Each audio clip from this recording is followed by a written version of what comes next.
तुरंत भीड़ लग जाती है। दूर दूर से रिश्तेदार जमा हो जाते हैं, पड़ोसी इकट्ठे हो जाते हैं और घर का आंगन लोगों से भर जाता है। चारों तरफ रोना धोना मच जाता है। कुछ लोग सच में दुखी होते हैं तो कुछ सिर्फ रस्म अदायगी के लिए आंसू बहाते हैं और फिर तैयारियां शुरू हो जाती हैं उस अंतिम यात्रा की जो निकलती है शमशान घाट की तरफ। बांस की अर्थी बनाई जाती है, फूलों से सजाया जाता है और उस शरीर को सफेद कफन में लपेटकर उस पर लिटा दिया जाता है। राम नाम सत्य है, सत्य बोलो राम नाम सत्य है, कि नारे गूंजने लगते हैं जब वो अर्थी उठती है। और देखिए विडंबना, उस शरीर को जिसे कल तक रेशम और मखमल के गद्दों पर भी नींद नहीं आती थी, जिसे एसी कमरे में भी गर्मी लगती थी, जिसे नर्म तकिए चाहिए थे सोने के लिए, आज उसी शरीर को मोटी मोटी लकड़ियों के ढेर पर बेरहमी से लिटा दिया जाता है, आग लगा दी जाती है। और जब वो शरीर धू धू करके जलने लगता है, जब लपटें उठने लगती हैं और चिता की गर्मी चारों तरफ फैलने लगती है, तो धीरे धीरे सारे रिश्तेदार, सारे दोस्त, सारे परिचित और यहां तक कि परिवार के करीबी सदस्य भी वहां से जाने लगते हैं। पहले दूर के रिश्तेदार जाते हैं, फिर पड़ोसी, फिर दोस्त और आखिर में करीबी परिवार वाले भी। वो पीछे मुड़कर भी नहीं देखते, ये मन में सोच कर कि अब सब खत्म हो गया, जो होना था हो गया, अब उस शरीर के लिए कुछ नहीं किया जा सकता। लेकिन क्या सच में सब खत्म हो गया है? क्या मौत के साथ कहानी समाप्त हो जाती है? नहीं, बिल्कुल नहीं। यहीं से ठीक इसी पल से शुरू होता है वो भयानक, रोंगटे खड़े कर देने वाला और अविश्वसनीय सच, जिसके बारे में हमारे प्राचीन ग्रंथ गरुड़ पुराण के प्रेत खंड में अत्यंत विस्तार से वर्णन किया गया है। जब श्मशान भूमि में मौजूद आखिरी आदमी भी वहां से चला जाता है, जब आसपास कोई इंसान नहीं बचता, जब चिता की धधकती आग धीरे धीरे बुझने लगती है और वहां सिर्फ गर्म राख का ढेर रह जाता है, जब चारों तरफ एक भयानक सन्नाटा छा जाता है जिसमें सिर्फ हवा की सरसराहट सुनाई देती है, तब भी वहां एक शख्स खड़ा रह जाता है। वो कोई जीवित इंसान नहीं होता, वो कोई शमशान का कर्मचारी नहीं होता, वो है उस मृतक की आत्मा जो अपनी ही बुझती चिता के पास, अपनी ही राख के ढेर के बगल में स्तब्ध होकर खड़ी है और उस भयावह मंजर को अपनी आंखों से देख रही होती है। जरा एक पल के लिए सोचिए, अपने आप को उस आत्मा की जगह रखकर महसूस कीजिए। वो आत्मा जो कुछ ही घंटे पहले, बल्कि कुछ पल पहले तक उस शरीर के अंदर थी, जो उस शरीर को अपना असली घर मानती थी, जो हर सांस के साथ उस शरीर में धड़कती थी, आज वो उसी शरीर को राख के काले धूसर ढेर में तब्दील होता हुआ देख रही है। उसे विश्वास ही नहीं होता कि ये सब सच में हो रहा है। उसे लगता है जैसे कोई बुरा सपना है जिससे वो जागना चाहती है लेकिन जाग नहीं पाए रही। वो सोचती है कि जिस शरीर को मैंने पूरी जिंदगी इतने प्यार से संवारा, सजाया, सुबह उठकर जिसे नहलाया, महंगे साबुन लगाए, खुशबूदार तेल मला, जिसे भूख लगने पर स्वादिष्ट खाना खिलाया, प्यास लगने पर शीतल जल पिलाया, ठंड लगने पर गर्म कपड़े पहनाए, धूप से बचाया, बारिश से बचाया, जिस चेहरे को रोज आईने में देखकर मुझे गुरूर होता था, जिन आंखों से मैं दुनिया देखती थी, जिन हाथों से मैं काम करती थी, वो सब अब सिर्फ एक मुट्ठी राख बनकर रह गया है। वो राख जो हवा के झोंके से उड़ रही है, जिसमें अब कोई पहचान नहीं बची, कोई सुंदरता नहीं बची, कुछ भी नहीं बचा। गरुड़ पुराण बड़ी स्पष्टता से कहता है कि दाह संस्कार के ठीक बाद का 1 घंटा, वो 60 मिनट का समय आत्मा के लिए सबसे अधिक कष्टदायी, सबसे ज्यादा डरावना, सबसे ज्यादा पीड़ादायक और सबसे अधिक भारी होता है। ये वो निर्णायक समय होता है जब आत्मा को पहली बार, एकदम पहली बार ये गहरा एहसास होता है कि अब वो इस भौतिक संसार का, इस ठोस दुनिया का हिस्सा नहीं रही। शरीर में है जिसे कोई देख नहीं सकता, कोई सुन नहीं सकता, कोई महसूस नहीं कर सकता। इस 1 घंटे में श्मशान की उस भयानक, दिल दहला देने वाली खामोशी में, उस निर्जन और वीरान जगह पर आत्मा के साथ क्या क्या घटता है, उसे किस किस तरह के अनुभव होते हैं, उसे क्या क्या दिखाई देता है, उसे कौन कौन सी चीजें महसूस होती हैं, और सबसे बड़ा सवाल यह कि वो वहां से तुरंत यमलोक क्यों नहीं जाती, क्यों उसे उस भयावह जगह पर रुकना पड़ता है। सबसे पहले हमें उस स्थिति को गहराई से समझना होगा जब शरीर अग्नि में जल रहा होता है। हिंदू शास्त्रों और धर्म ग्रंथों के अनुसार जब तक शरीर पूरी तरह से पूर्णतः नहीं जल जाता, जब तक उसका एक एक अंग राख में नहीं बदल जाता, तब तक आत्मा के मन में एक गहरा मोह, एक आसक्ति, एक लगाव बना रहता है। उसे लगता है कि शायद, बस शायद मैं वापस इस शरीर में प्रवेश कर सकूं, शायद यह सब एक गलतफहमी है, शायद मैं फिर से जिंदा हो सकूं, फिर से सांस ले सकूं, फिर से चल सकूं, फिर से बोल सकूं। वो आत्मा बार बार बेचैनी से उस जलते हुए शरीर के पास जाती है, उसके चारों तरफ चक्कर लगाती है, उसे छूने की कोशिश करती है, लेकिन आग की भयंकर तपन, उसकी जलती लपटें और यमदूतों का अदृश्य पाश, उनकी अदृश्य रस्सियां उसे उस शरीर में घुसने नहीं देती, वापस धकेल देती हैं। वो असहाय होकर देखती है कि कैसे उसकी त्वचा काली होकर जल रही है, कैसे उसकी हड्डियां तपकर चटकने की आवाजें कर रही हैं, कैसे उसका पूरा शरीर विकृत होता जा रहा है। ये दृश्य उसके लिए किसी प्रलय से, किसी महाविनाश से कम नहीं होता। यह उसकी अपनी आंखों के सामने घटित होने वाला सबसे भयानक अनुभव है। और फिर आता है वो सबसे दर्दनाक, सबसे पीड़ादायक पल, जिसे कपाल क्रिया कहते हैं। जब घर का कोई सदस्य, अक्सर बेटा या कोई पुरुष सदस्य, बांस के लंबे डंडे से जोर से जलते हुए शव के सिर के हिस्से पर प्रहार करता है और सिर की खोपड़ी को फोड़ देता है ताकि अंदर की गर्मी बाहर निकल सके। ये दृश्य देखने में जितना भयानक और विचलित करने वाला है, आत्मा के लिए ये उससे कहीं ज्यादा, 1000 गुना ज्यादा पीड़ादायक होता है। गरुड़ पुराण में विस्तार से वर्णन है कि जैसे ही कपाल फटता है, एक जोरदार धमाका होता है, एक विस्फोट जैसी आवाज गूंजती है जो सिर्फ और सिर्फ उस आत्मा को सुनाई देती है। ये वो निर्णायक, वो अंतिम पल है जब आत्मा का शरीर से आखिरी बंधन, आखिरी डोर, आखिरी नाता टूट जाता है। जो पतली सी डोर अभी तक जुड़ी हुई थी, वो भी कट जाती है। उसे एकदम साफ समझ आ जाता है कि अब वापसी का कोई भी रास्ता नहीं बचा, ये दरवाजा हमेशा हमेशा के लिए बंद हो चुका है, अब कोई उम्मीद नहीं बची।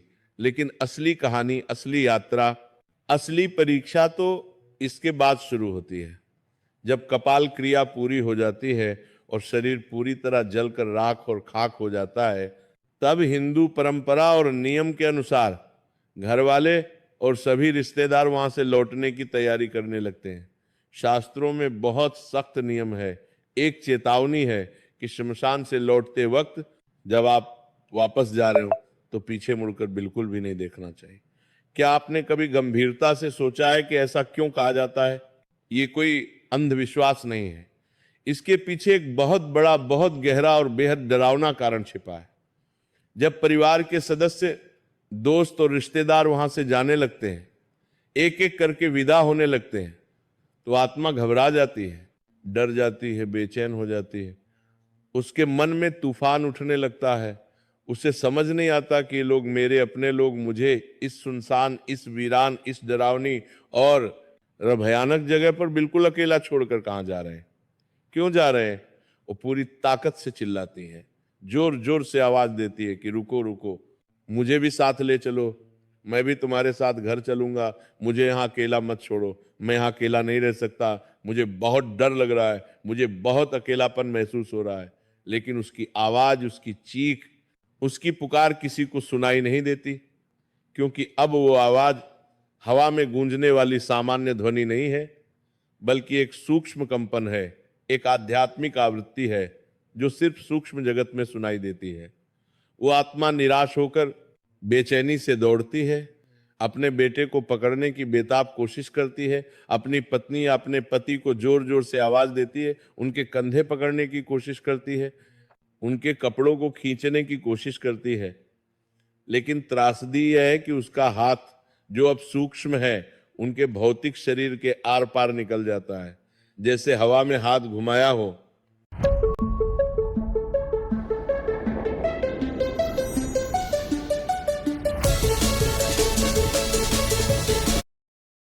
किसी को छू नहीं सकती, किसी को रोक नहीं सकती, किसी का ध्यान अपनी तरफ आकर्षित नहीं कर सकती। ये असहायता, ये लाचारी उसे अंदर तक तोड़ देती है। और जब वो आत्मा ये दृश्य देखती है कि उसके अपने ही लोग, वो लोग जिनके लिए उसने पूरी जिंदगी पाप किया, झूठ बोला, बेईमानी की, दिन रात एक करके कड़ी मेहनत से पैसा कमाया, अपनी नींद हराम की, अपनी सेहत की परवाह नहीं की, अपने सिद्धांतों से समझौता किया, वो आज उसे इस अनजान डरावनी जगह पर राख के ढेर के पास अकेला, बिल्कुल अकेला छोड़कर चुपचाप चले जा रहे हैं। तब उसे जीवन का सबसे बड़ा धोखा, सबसे बड़ी ठगी महसूस होती है। उसे गहराई से समझ आने लगता है कि इस दुनिया का कोई भी रिश्ता, चाहे वो खून का हो या प्यार का, कोई भी इंसान आखिर तक साथ नहीं देता, अंतिम यात्रा में कोई साथ नहीं जाता। सब मतलब के साथी थे, स्वार्थ के साथी थे। जब तक शरीर था, जब तक पैसा था, जब तक ताकत थी, तब तक सब साथ थे। जैसे ही शरीर ने साथ छोड़ा, जैसे ही मौत आ गई, सबने मुंह मोड़ लिया, सब पीछे हट गए। अब एक बहुत महत्वपूर्ण सवाल उठता है कि आत्मा उस श्मशान की, उस भयावह भूमि में पूरे 1 घंटे तक क्यों रुकती है? वो तुरंत अपने परिवार के पीछे क्यों नहीं जाती, या फिर सीधे यमलोक की यात्रा पर क्यों नहीं निकल जाती? गरुड़ पुराण के अनुसार श्मशान भूमि को भगवान शिव का विशेष निवास स्थान माना जाता है। ये एक पवित्र लेकिन रहस्यमयी जगह है। लेकिन साथ ही ये अतृप्त आत्माओं, भटकती हुई रूहों, भूतों, प्रेतों और पिशाचों का गढ़ भी है, उनका अड्डा भी है। जब कोई ताजा मृत्यु होती है तो उस नई आत्मा के चारों तरफ एक सुरक्षा कवच, एक अदृश्य ढाल होती है, जो उसे कुछ समय के लिए, थोड़े समय के लिए श्मशान में मौजूद नकारात्मक शक्तियों से, बुरी ताकतों से बचाती है। लेकिन जैसे जैसे समय बीतता जाता है, जैसे जैसे मिनट गुजरते जाते हैं, वो कवच धीरे धीरे कमजोर पड़ने लगता है, उसमें दरारें आने लगती हैं। उस 1 घंटे के दौरान आत्मा को श्मशान में मौजूद दूसरी भटकती हुई आत्माएं, दूसरी रूहें दिखाई देने लगती हैं। पहले धुंधली, फिर थोड़ी स्पष्ट।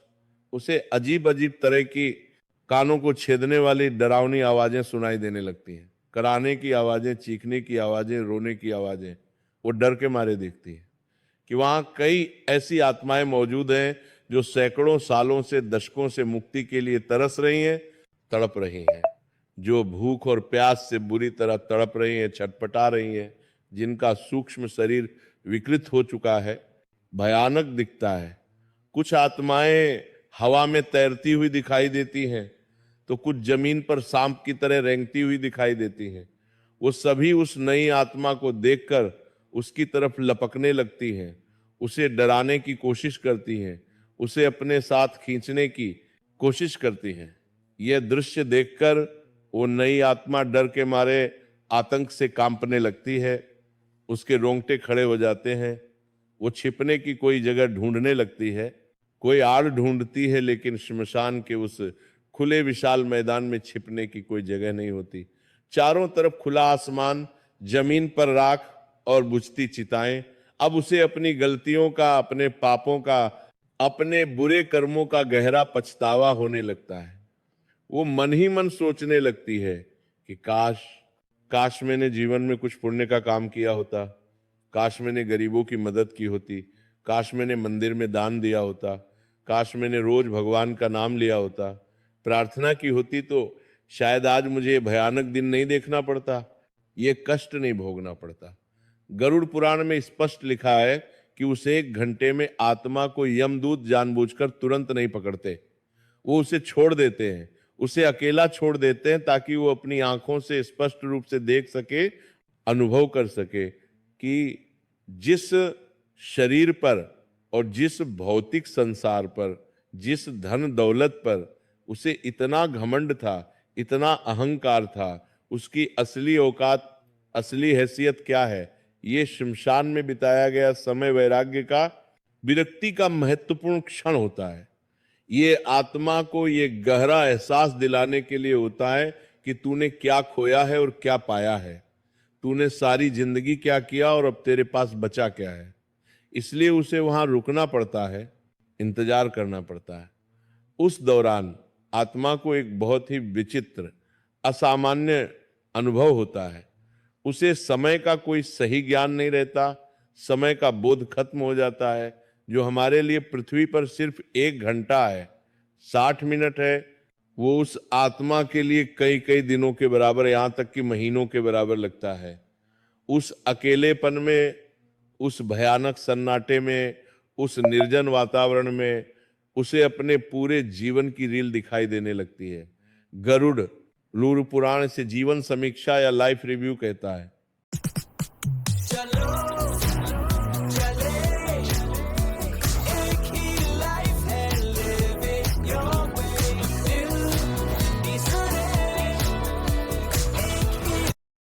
बच्चे के रूप में जन्म से लेकर जवानी तक, और जवानी से लेकर बुढ़ापे तक, और बुढ़ापे से लेकर मृत्यु तक उसने जो भी कर्म किया, अच्छा हो या बुरा, चाहे वो बंद कमरे में चुपके से किया हो या सबके सामने खुलकर किया हो, सब कुछ, हर एक घटना, हर एक पल उसकी आंखों के सामने सिनेमा की तरह तैरने लगता है, चलने लगता है। उसने किस किस का दिल दुखाया था, किस किस को तकलीफ पहुंचाई थी, किस किस का हक मारा था, किस किस का पैसा हड़पा था, किस किस को धोखा दिया था, किस से झूठ बोला था, किसके साथ बेईमानी की थी, वो सब कुछ विस्तार से उसे याद आने लगता है, दिखाई देने लगता है। और सबसे बड़ी, सबसे महत्वपूर्ण बात यह है कि उसे यह भी स्पष्ट दिखाई देता है कि उसके उन कर्मों का, उसके उन कामों का दूसरे लोगों पर, दूसरे जीवों पर क्या गहरा असर पड़ा था। अगर उसने किसी गरीब मजदूर की मेहनत की कमाई मारी थी, उसका पैसा नहीं दिया था, तो उसे अब उस गरीब के छोटे छोटे भूखे बच्चे रोते हुए दिखाई देते हैं। अगर उसने किसी बेजुबान जानवर को पत्थर मारा था, लाठी से पीटा था, तो उसे उस जानवर का दर्द, उसकी पीड़ा महसूस होती है। ये मानसिक पीड़ा, ये आत्मिक कष्ट किसी भी शारीरिक पीड़ा से कई गुना, हजार गुना ज्यादा भयंकर होती है। आत्मा जोर जोर से चीखती है, बिलख बिलख कर रोती है, अपने किए पर पछताती है। लेकिन वहां उस निर्जन श्मशान में उसके आंसू पोंछने वाला कोई नहीं होता, उसे सांत्वना देने वाला कोई नहीं होता। वहां सिर्फ ठंडी हवा की सनसनाहट होती है और दूर कहीं से कुत्तों के रोने की, उनके चीखने की डरावनी आवाज आती है। ये वो समय है, वो पल है जब इंसान को अपनी असलियत का पता चलता है, अपनी सच्चाई का एहसास होता है। उसे समझ आता है कि जिन पद, प्रतिष्ठा, शोहरत और पैसों का उसे इतना घमंड था, इतना गुरूर था, वो सब चीजें तो शमश आन के मुख्य गेट के बाहर ही छूट गई, रह गई। शमशान के अंदर तो सिर्फ वो और उसके अच्छे बुरे कर्म ही आए हैं, बाकी सब कुछ बाहर ही रह गया। शमशान की उस भूमि पर अकेला खड़ा होकर, बेसहारा खड़ा होकर आत्मा देखती रहती है कि उसके शरीर की राख अब धीरे धीरे ठंडी होती जा रही है। वो उस राख को छूने की, उसे महसूस करने की व्यर्थ कोशिश करती है। उसे याद आता है कि इसी शरीर पर मैं महंगे ब्रांडेड कपड़े पहनती थी, सोने चांदी के आभूषण पहनती थी, इस शरीर को महंगे इत्र से खुशबूदार बनाती थी, इसे सजाने संवारने में घंटों बिताती थी। लेकिन आज वही शरीर राख बनकर हवा में उड़ रहा है और कोई इसे समेटने वाला भी नहीं है, कोई इसकी परवाह करने वाला नहीं है। ये शून्यता, ये खालीपन उसे अंदर तक तोड़ देती है, उसे बिखेर देती है। लेकिन कहानी, ये रोंगटे खड़े करने वाली कहानी यहीं खत्म नहीं होती। जब वो एक लंबा घंटा बीत जाता है और परिवार वाले, रिश्तेदार श्मशान से निकलकर घर की तरफ काफी आगे निकल चुके होते हैं, तब आत्मा का मोह, उसका लगाव फिर से जोर से जागता है, उभरता है। वो फिर से डरने लगती है, घबराने लगती है और बेचैनी से भागते हुए अपने परिवार के पीछे जाती है। वह देखती है कि उसके बेटे, भाई और अन्य रिश्तेदार आपस में बातें करते हुए, सामान्य बातें करते हुए वापस जा रहे हैं। वो उत्सुकता से उनकी बातें सुनने की कोशिश करती है और कई बार, अक्सर उसे यह सुनकर गहरा धक्का लगता है, दिल टूट जाता है कि वे लोग उसके जाने का दुख मनाने के बजाय, उसके बारे में बात करने के बजाय उसके बैंक खाते की बातें कर रहे हैं, उसकी जायदाद की चर्चा कर रहे हैं, उसकी संपत्ति के बारे में योजना बना रहे हैं। बीए आपस में चर्चा कर रहे होते हैं कि अब दुकान कौन संभालेगा, मकान का बंटवारा कैसे होगा, किसको क्या मिलेगा, गहने कैसे बांटे जाएंगे। ये सब सुनकर आवाज, उसकी पीड़ा उन तक नहीं पहुंचती, वे सुन नहीं पाते। इसीलिए हमारी परंपरा में, हमारे रीति रिवाजों में कहा जाता है कि शमशान से घर में प्रवेश करने से ठीक पहले लोहे को छूना चाहिए, आग को छूना चाहिए, या नीम की कड़वी पत्ती चबानी चाहिए। ये सब इसलिए किया जाता है ताकि अगर वो आत्मा मोहवश, लगावश आपके पीछे पीछे घर तक आ गई है तो वो घर के अंदर प्रवेश ना कर सके, दरवाजे पर ही रुक जाए। क्योंकि अगर मृत्यु के तुरंत बाद जब आत्मा अभी यमलोक नहीं गई है और वो किसी तरह घर में प्रवेश कर जाए और फिर उसे समय पर मुक्ति न मिले तो वो उस घर में प्रेत बनकर, भूत बनकर रहने लगती है, वो वहीं फंस जाती है और परिवार वालों को परेशान करने लगती है। गरुड़ पुराण में बड़े विस्तार से लिखा है कि आत्मा को बहुत तेज असहनीय प्यास लगती है। दाह संस्कार की भयंकर गर्मी से, चिता की आग की तपन से उसका सूक्ष्म शरीर जल रहा होता है, तप रहा होता है। वो पानी मांगती है, चिल्ला चिल्ला कर पानी मांगती है। वो अपने घर के मटकों के पास जाती है जहां ठंडा पानी रखा होता है। वो अपने रिश्तेदारों के पास जाती है जो गिलास में पानी पी रहे होते हैं। लेकिन त्रासदी यह है कि वह वो पानी पी नहीं सकती, एक बूंद भी नहीं पी सकती। उसकी गर्दन, जिसे गरुड़ पुराण में सुई की नोक जितना पतला बताया गया है, इतनी पतली, इतनी सकरी हो जाती है कि वो पानी की एक बूंद भी निगल नहीं पाती। ये कष्ट है, ये सजा है उसके मोह की, उसकी आसक्ति की जो उसने पूरा जीवन भर पाली थी, बढ़ाई थी। इसी तरह उसे भूख भी लगती है, तेज भूख, जहां उसका मनपसंद खाना बनता था, जहां की खुशबू वो पहचानती है, लेती है। ये बेबसी या समर्थता उसे तोड़कर रख देती है। डरा सेब पर नेत्रबंतु बत्ती की उसे पागल बनाने लगती है। जब वो 1 घंटे के बाद जब आत्मा किसी तरह अपने घर पहुंच जाती है तो वो वहां का नजारा देखती है। वो देखती है कि लोग उसकी फोटो पर सफेद कपड़ा डालकर माला चढ़ा रहे हैं, अगरबत्ती जला रहे हैं। कुछ लोग सच में उसके जाने का दुख मना रहे हैं, रो रहे हैं, तो वहीं कुछ लोग एक कोने में बैठकर उसकी संपत्ति की, उसके पैसे की, उसके घर की और बंटवारे की बातें कर रहे हैं, योजनाएं बना रहे हैं। ये सब देखकर आत्मा को बहुत गहरा आघात लगता है। उसे ये कड़वा सच समझ आता है कि मेरे जाने के बाद भी दुनिया बिल्कुल वैसी ही चल रही है जैसे पहले चलती थी। किसी के रुकने से, किसी के मरने से कुछ नहीं रुकता, सब चलता रहता है। जिन पैसों के लिए, जिन रुपयों के लिए उसने अपने भाई से लड़ाई की थी, झगड़ा किया था, जिन गहनों के लिए, जिन जमीन जायदाद के लिए उसने दूसरों का दिल दुखाया था, उनका हक मारा था, आज वो सब चीजें यहीं पड़ी रह गई हैं, धरी रह गई हैं, और वो खाली हाथ, नंगा और बिल्कुल बेबस, असहाय खड़ा है, कुछ नहीं ले जा सका। उसे अपने ही घर में, जहां उसने जिंदगी बिताई, बेगानापन महसूस होने लगता है। वो अपनी ही पसंदीदा कुर्सी पर बैठना चाहता है जहां वो रोज बैठता था, लेकिन बैठ नहीं पाता, उसका शरीर कुर्सी के आर पार निकल जाता है। वो अपने छोटे बच्चों के सिर पर प्यार से हाथ रखना चाहता है, उन्हें आशीर्वाद देना चाहता है, लेकिन रख नहीं पाता। वो अपनी पत्नी को या अपने पति को रोते हुए देखता है और उसे चुप कराने की, उसे दिलासा देने की कोशिश करता है, लेकिन वो उसे महसूस नहीं कर पाती, उसकी मौजूदगी भांप नहीं पाती, ये पूर्ण खीर मामला नहीं पाती। देखिए, समर्थता, यह लाचारी आत्मा को मानसिक रूप से पागल कर देती है। वो बार बार दीवार से टकराती है इस उम्मीद में कि शायद कोई उसे महसूस कर ले। आईने के सामने जाकर खुद को देखने की कोशिश करती है, लेकिन आईने में कोई प्रतिबिंब नहीं बनता, वहां कुछ दिखाई नहीं देता।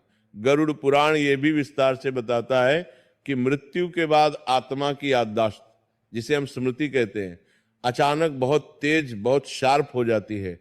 उसे अपने छोटे बचपन से लेकर बुढ़ापे तक का एक एक पल, एक एक घटना क्रिस्टल क्लियर याद आने लगता है। उसने कब किस दिन किससे झूठ बोला था, कब किस गरीब को सताया था, ठगा था, कब किस बेजुबान जानवर को बेवजह मारा था, पीटा था। उसे सब कुछ बिल्कुल साफ साफ एक फिल्म की तरह दिखाई देने लगता है। उस वक्त उसे जो पछतावा होता है, जो गिल्ट होता है, उसकी आग चिता की भौतिक आग से भी कहीं ज्यादा तेज, कहीं ज्यादा जलाने वाली होती है। वो चीखती है, गिड़गिड़ाती है, हे भगवान, हे ईश्वर, मुझे बस एक मौका और दे दो, सिर्फ एक मौका, मुझे वापस धरती पर भेज दो, मुझे दोबारा जीवन दे दो। मैं वादा करता हूं मैं सब कुछ ठीक कर दूंगा, सब ठीक कर दूंगा। मैं खूब दान करूंगा, मैं रोज पूजा करूंगा, मैं अच्छा इंसान बनूंगा। लेकिन नियति का, प्रकृति का, समय का पहिया कभी उल्टा नहीं घूमता, पीछे नहीं जाता। जो हो गया सो हो गया। अब पछताने से कुछ नहीं होता। उसी समय आत्मा को यमदूतों का असली वास्तविक रूप दिखाई देने लगता है। जो यमदूत पहले उसे सिर्फ धुंधली परछाई जैसे, काली छाया जैसे लग रहे थे, अब वो धीरे धीरे स्पष्ट होने लगते हैं, साफ दिखाई देने लगते हैं। पापी आत्मा के लिए उनका रूप अत्यंत भयानक, बेहद डरावना होता है। उनकी आंखें लाल अंगारों जैसी जलती हुई होती हैं, बाल बिखरे हुए, उलझे हुए होते हैं, दांत लंबे लंबे बाहर निकले हुए होते हैं, और हाथ में काला पाश, काली रस्सी होती है। वो आपस में कर्कश आवाज में बात करते हैं, इस पापी को किस नरक में ले जाना है, इसने कौन कौन से पाप किए हैं, इसके लिए कौन सी सजा तय है, इसके लिए कौन सी प्रभात। उनकी ये बातें सुनकर आत्मा थर थर थर थर कांपने लगती है, डर से उसका बुरा हाल हो जाता है। लेकिन जो पुण्य आत्मा होती है, जिसने पूरे जीवन भर ईमानदारी से धर्म का पालन किया होता है, सच्चाई से जीवन जिया होता है, अच्छे कर्म किए होते हैं, उसे वो यमदूत सौम्य, शांत और सुंदर दिखाई देते हैं। वे उससे सम्मान और आदर से बात करते हैं और उसे सांत्वना देते हैं, ढांढस बंधाते हैं कि घबराओ नहीं, तुम्हारे अच्छे कर्मों का फल तुम्हें मिलेगा। ये सब हमारे कर्मों का ही प्रतिबिंब है, हमारे कर्मों का ही परिणाम है। जैसा हम करते हैं, जैसा हम बोते हैं, वैसा ही हमें अंत में काटना पड़ता है, वैसा ही दिखाई देता है। ये पूरा 1 घंटा जो आत्मा मुझे जानना था कि मेरे हस्बैंड मेरे लिए लॉयल की भूमि में और फिर अपने घर के दरवाजे पर, अपने घर के अंदर बिताती है, ये उसे ये गहराई से समझने के लिए पर्याप्त होता है, काफी होता है कि जीवन का असली उद्देश्य क्या था, जीवन का वास्तविक अर्थ क्या है। हम सब पूरी जिंदगी भागते ही रहते हैं, दौड़ते ही रहते हैं, पैसा कमाने के लिए, ज्यादा से ज्यादा धन इकट्ठा करने के लिए, नाम कमाने के लिए, शोहरत पाने के लिए, बड़ा आलीशान